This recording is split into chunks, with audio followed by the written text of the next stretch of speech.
What's up YouTube, what's good everybody? Hope you guys are good wherever you are. So guys, I've been thinking about starting a new series on my channel of late, and I'm going to be calling this series Deconstructed. So guys, this is just going to be me, breaking down an artist sound. I'm going to be selecting a random artist, or sometimes you guys can recommend an artist for me. So I'm going to select a random artist, and then I'm going to show you guys how specific beats for those artists were made. And I'm not going to be explaining every single thing in one particular video, so I'm going to be breaking every single thing down in different episodes. So this is going to be episode 1. I'm going to have several episodes for a particular artist, and then when I'm done I move on to another artist. For today's episode I'm going to be selecting Asake. I've been listening to a lot of Asake's music, and if you listen to a lot of Asake's music you find out that the chords are kind of subtle, the chords are very mellow and chill in the background. So I'm going to show you guys how to just make everything Asake. So you guys can go to the comment section and tell me what you think about this series. Before I kick off this episode, make sure to go down there and subscribe if you're new to the channel, and make sure to also hit the notification bell so you can get notified when I drop further episodes. And also go follow me on IG at Kanzii Beats.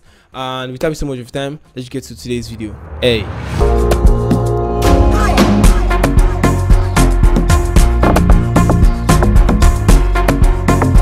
so yeah guys, this is the melody that I'm going to be breaking down, and then this is exactly what the melody sounds like.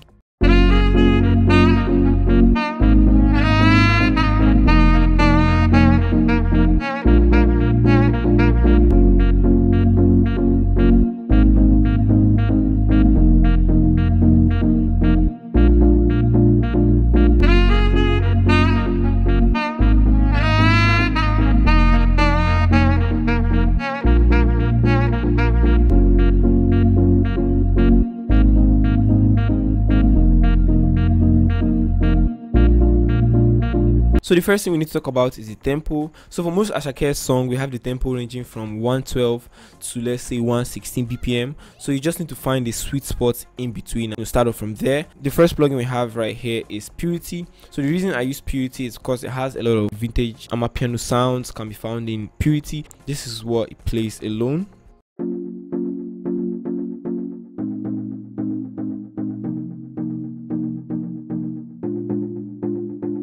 So as you guys can already hear, it is very mellow and chill, and it's also very bouncy and choppy. So to start off making your chords for an artist like Asake, you need to use the major scale, because like the major is like gives off happy vibes, and the minor scale is for like some some sad dark kind of melody. So go to this drop down menu right here, go to helpers, go to your scale highlighting. I say this a lot, pick whatever root notes you want and make sure you select the major scale.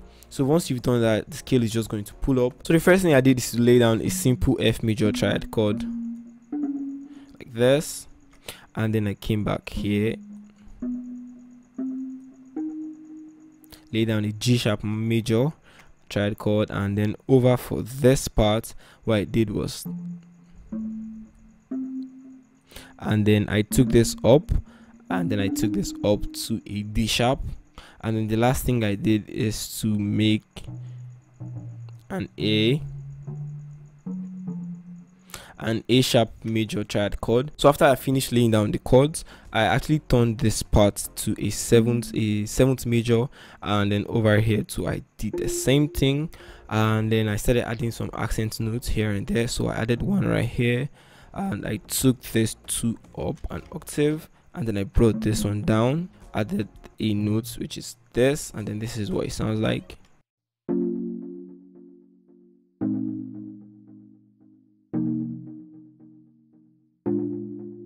And then just to chop it up, I selected everything, chopped it like this, drag, hold, shift and drag, and then drag one more time, cut it and shift like this, zoom in like this, and then for this part I actually shortened the notes and then push this in like this. So that's how I got this.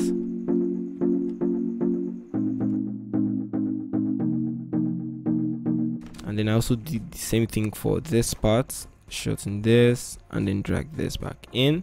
So guys, it's pretty much easy. Just get your scale highlighting, go to helpers, go to highlighting, get your scale, get your root notes, and then just lay down triad chords. If you want, you can invert notes, add accents, just do whatever, but make sure to start off by making simple triad chords. And then moving on to the effects, the first thing I added is a fruity parameter EQ2. I just cut out some of the low ends because it had this particular preset has a lot of low ends. I also added Valhalla Supermassive, and I used the chorus lab preset in go to mods, go to chorus, and go to chorus lab preset. And then moving on, I added the wider. This is a stereo separation plugin, and I really wanted the sound to be a lot more stereo. I wanted it to be really wide, so I put it on 76%. And then the last thing I did is to add a fruity limiter just to boost the gain a little, because it was really low, so I had to use this to boost the volume. So yeah, moving on guys, just like I said, make sure to use a lot of subtle sounds. So I added a one shot from my one shot Rhapsody kit, and this is called Gravity, and this is what it sounds like. And then I just copied the same chord progression from the Purity preset, and then I pasted it over here, and this is what it sounds like.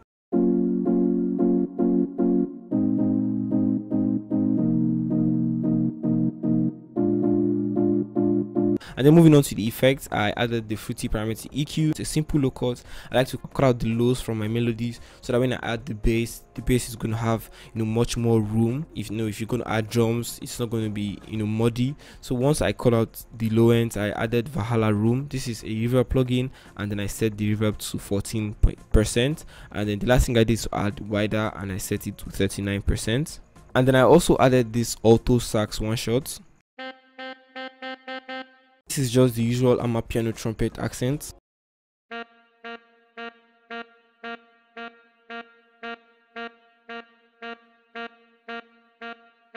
So for this, I added the fruity parameter EQ, cut out the low ends. I also added Valhalla Room. Like I said before, this is a reverb plugin, and I set it to 11%. And then the last thing I did, if you guys already figured out, it had a little bit of movement. It was moving from right to left and from left to right. It's because of this plugin right here. It's called Pancake 2. So this is just going to move the sound from one ear to the other. And then I actually didn't mess with the mix. I just left it 100, and that's every single thing I did. And then moving on to the bass, I added this bass one shot called Favorite. I actually like using this bass, and I added it into my one shot kit, which is Rhapsody one shot kit, so you guys can go check it out. I'm going to be leaving the link down in the description. So this is what the bass sounds like. This is just following the root notes of the melody.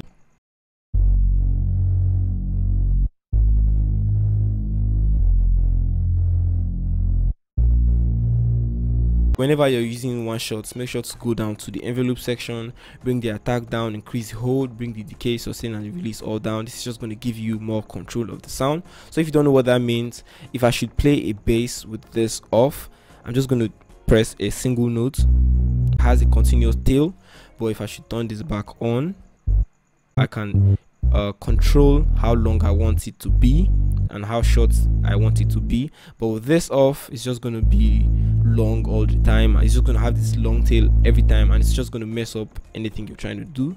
So make sure to do this with your one shots bass or one shot piano sound. So for the bass, the only effect I added is this plugin called Decapitator, and I used the dark fat presets. I found it in the bass section right here, dark fat. Then moving on, I also added this tremolo sound, and then this is what it sounds like.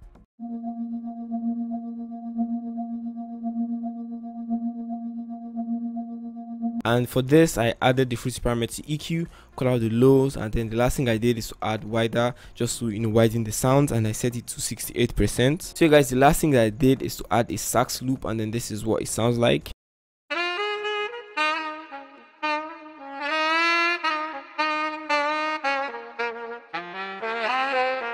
Whenever you want to use a sax loop or any loop, or you want to add anything to your beat, any loop to your beat, make sure to pitch it to the right key that your beat or your melody is in. So I actually had to use this pitch knob to pitch this to the right key, and I actually time stretched it so it's going to be in sync with the tempo that we have.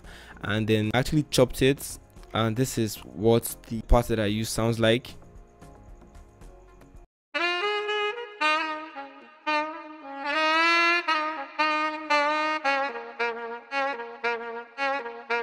So for the effects, I added the fruity parameter EQ, cut out the low ends, and I also added the fruity reverb 2, the venue preset right here, and I actually brought the wet down because I didn't want too much of the reverb.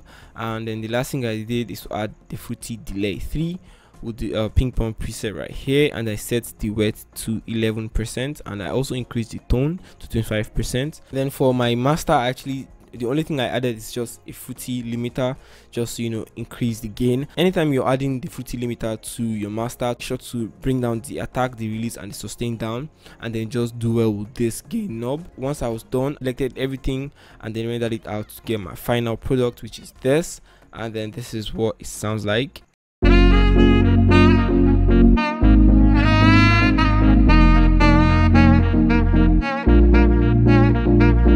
So I hope you guys really enjoy watching this video, and I hope you guys learned a thing or two. This is the first episode.